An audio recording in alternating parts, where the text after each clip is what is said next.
Christina. Welcome back to the channel. Today we're going to be making a card using a layered stamp set. And before I jump into that, I'm going to start doing a little prep on some cardstock that I'm going to be using.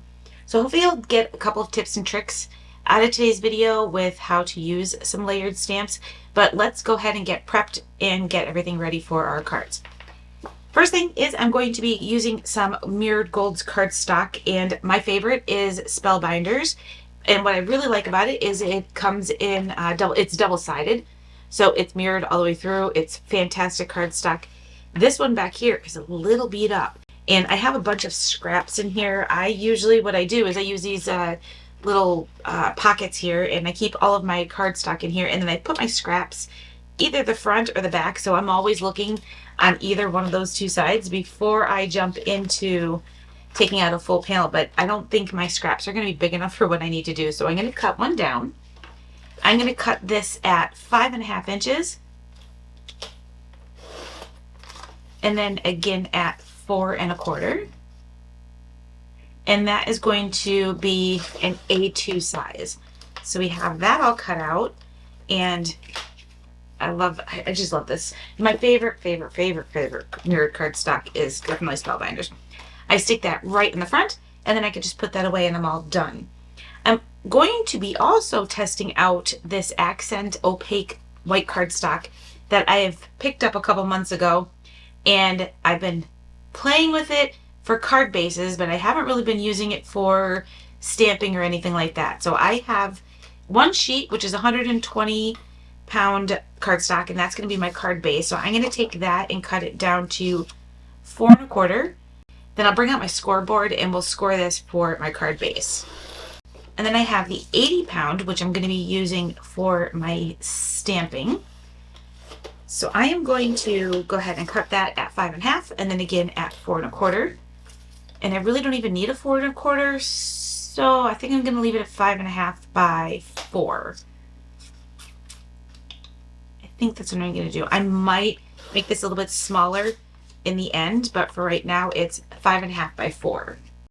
I am taking my card base. This is the 120-pound cardstock, and I'm going to score this. Since it's 4.25 by 11, I'm going to score this at 5.5. So I'm going to use my Scor-Buddy to make my score line, and it's a pretty thick cardstock, so I'm going to actually go over this more than I normally would. I'm going to go ahead and fold that in, use my Teflon bone folder to create my score line so I don't get any shine from the bone folder onto my cardstock. And that pretty much takes care of my prep. So I have my card base, a panel that I'm going to be doing my inking on, and then a piece of gold cardstock, which is cut at right now 4 by 5.5. The panel that I cut out at 4 by 5.5, I am going to put that into my mini MISTI. And one thing I love is having these waffle flower media grip or grip mats in my MISTI. I keep this one right in here. I only take it out if I need to wash it, and I haven't washed it yet since I put it in here. But it's great for holding your cardstock, especially when you're doing layered stamps, because you have to be careful that nothing moves. And I know I don't always pay attention to whether or not my cardstock moved while I'm stamping when it comes to layered stamps. So that is one tip I have, is make sure you just double check when you're doing your layered stamps that your cardstock didn't move if you're using the MISTI. Or get one of these cool media, I think they're called media grip mats, to stick inside your MISTI. I have the mini MISTI, and then I also have the regular original size MISTI, and I bought the size for that too, which is not the full size, but it's good enough for what you need to do.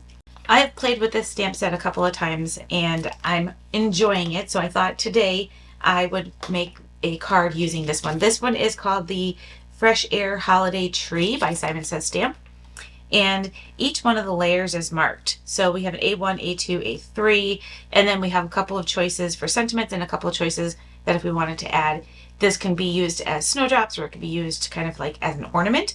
And then we also have some garland too. We're going to start off by stamping our trees, and if you look on the back, there's actually a little guide here to kind of walk you through what you stamp first. So A1 is going to be what we're going to start with. And I'm not going to be using the dies today. I'm just going to be using the stamps and inking, but I have used the dies already and play with them, but this one I kind of think I like it better without the dies. So we're going to make a card doing almost like a single layer. So there's going to be no dimension to this unless you put it on there if you want to add sequins or anything. But we're going to keep this one fairly simple, and that's my favorite kind of card, is fairly simple. I have 3 different color inks. I have been really enjoying the Concorded 9th inks and use them quite often. You probably noticed that in my videos, but for this one we're going to use Sprout, Avocado, and Artichoke. Those are the colors we're going to be using to stamp out our tree. Starting with the A1 stamp.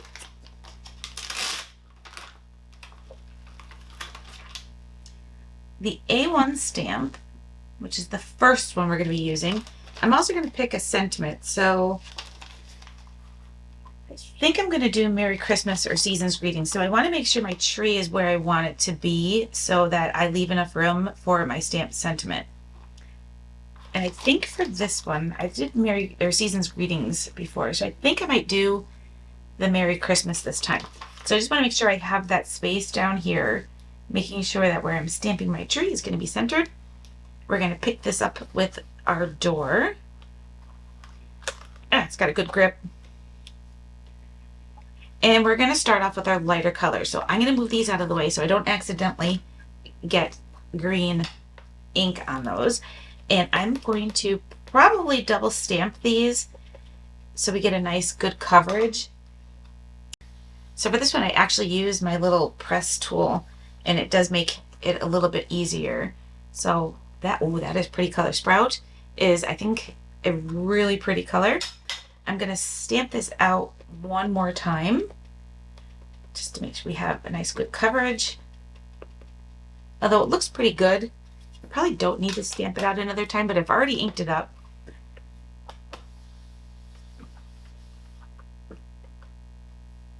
Perfect. Love that color. I'm going to line up my next layer. This is the next layer of our tree. And this one I find a little bit hard to tell where this goes. So I'm just going to center it up the best I can, make it look as close to what it should look like. And then I'll pick it up with my Stamp MISTI cover. And then we'll go ahead and ink this out using the Avocado ink. So this is our middle color. We'll do one stamp on that one. I don't know if we need another one. I do see we missed a little bit of a spot. So let's give that a good pressing. And I think that might be the only layer on this one that I do. So yeah, that looks much better. So let's clean this off and then we'll put on our next layer. And then we have our third layer, which is going to be our darkest color. And again, centering that up the best we can. Use our cover to pick up the stamp. And then we'll use our darkest color green, which will be, for me, the Artichoke.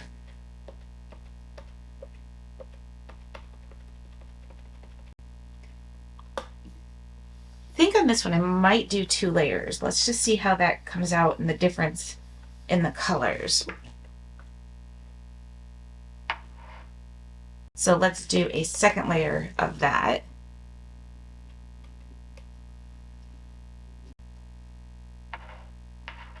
That looks so nice. Before I do anything else, I do want to do a little splattering of gold, and I want that to dry because I do want to come back with some embossing powder to do the garland and also my sentiment. So I am going to do my splattering, let this dry. I might even bring out my little heat tool and heat that up just to help it dry a little quicker. I need to get myself a splatter box because I'm going to make a mess, I'm sure. I have the Aqua Pigment by Brutus Monroe in the Gilded color, and I've not used this before and bought it. I bought this in the silver just to try it out. So I'm just going to put a little drop of it right onto my glass mat here. It'll clean up very easily. That's a really nice thing about having a glass mat, is you could just simply clean it up pretty quickly. I'm going to grab my brush that I use for splattering, which is just a plain old brush. I have my brush that I use for splattering. I'm just going to wet the bristles a little bit on this one. And then we will pick up some of this gold color and give a little splash of color.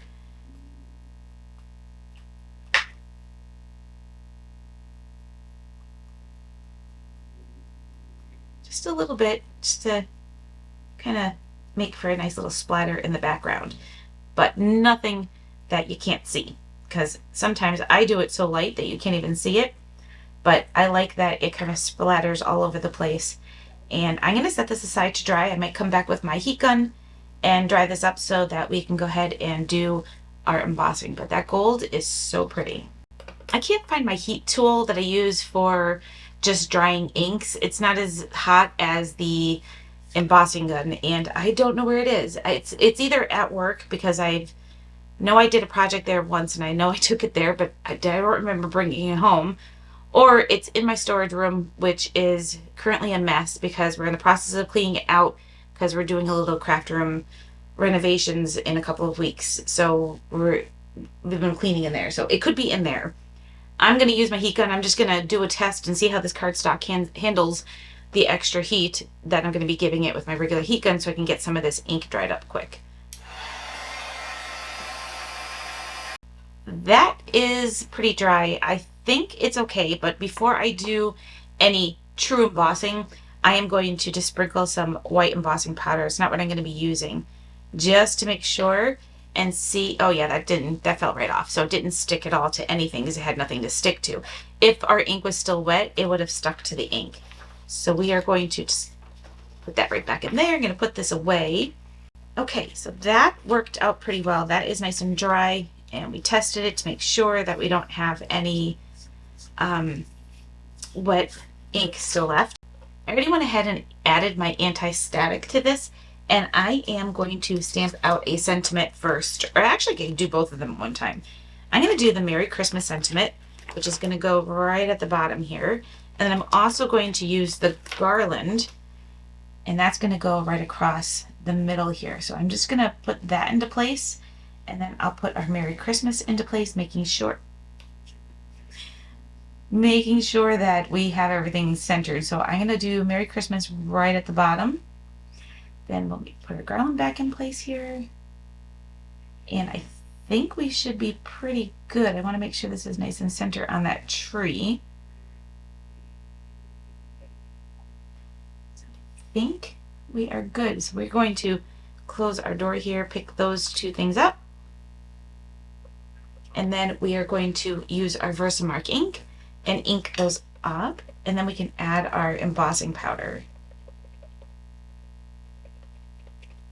This stamp I haven't used before, so I'm going to give this, even though I already just put VersaMark on it, I am going to rub that down just to make sure we get some good coverage.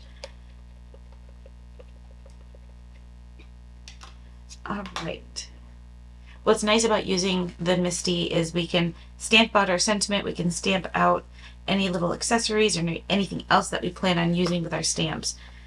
And then if I wanted to add anything else to my Christmas tree, if I wanted to do, maybe I wanted to make another layer of my darker color, I could just put that right back in my MISTI and everything would line up perfectly for that layered stamp. So that's one thing that's really nice about having some kind of stamping tool, whether it be the MISTI or some other brand. It works out really good. So we're just going to make sure we've got everything covered. I like to pick things up and kind of angle it around, and I think I'm okay with my garland, but I am going to stamp out my Merry Christmas one more time. So we're just going to add a little bit more VersaMark. Make sure we have nice good coverage, because that looks like I missed a part at the end of the Christmas sentiment. So we're just going to stamp that out really well. And whenever I'm using VersaMark, I also like to let it just sit and let the ink transfer, because it is a thicker ink.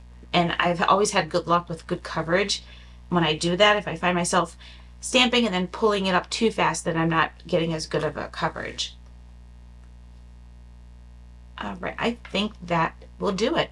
So I'm going to use my favorite gold embossing powder, which is the Brutus Monroe Gilded, which is my absolute favorite gold. I use this quite often. Just give a nice good coating on everything. Give it a couple good taps, make sure everything is off there. And I like to also coat twice. I put a coat on, tap it off, and then I'll put another coat on just to make sure I did get everything nice and covered. So I'll set that aside. We'll go ahead and funnel this back into our container. And now let's zoom you in and we will do some heat embossing. I'm going to zoom in so you can get a nice good view of the heat embossing. And my gun is already heated up from drying everything, so this won't take very long to heat emboss.